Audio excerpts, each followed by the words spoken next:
Disa muaj pas protestës të zhvilluar para Bashkisë Shkodër, grupi nismëtar për vendosjen e bustit të Lek Dugaxhinit në Shkodër ende nuk ka një përgjigje nga bashkia.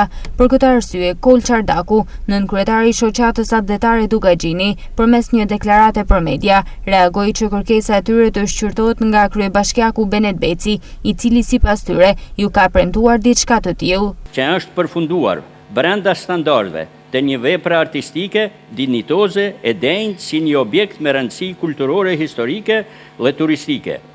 Ish-kryetari i bashkisë Bart Spahia premtoi publikisht se do të ishte i lumtur që Lekën të vendoste në Panteonin e munguar. Të njëjtën premtim publik Beri sapo mori drynin e bashkisë Shkodrës edhe kryetari aktual zoti Benet Beci.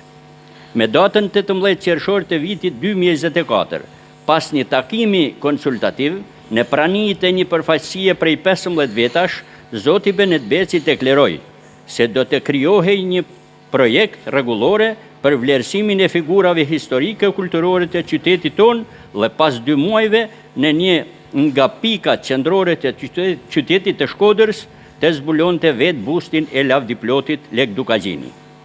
Iku pranvera, vera, vjeshta dhe komplet viti 2024 dhe gjithçka u harrua. Ku angazhimin tuaj për përfundimin e procedurës dhe marrjen e një vendimi përfundimtar, miratues në mbledhjen e ardhshme të Këshillit Bashkisë. Nismëtarët kërkojnë një shesh për vendosjen e bustit të Lek Dugaxhinit në Shkodër, teksa busti ka më shumë se 2 vite e gjysmë që ka përfunduar.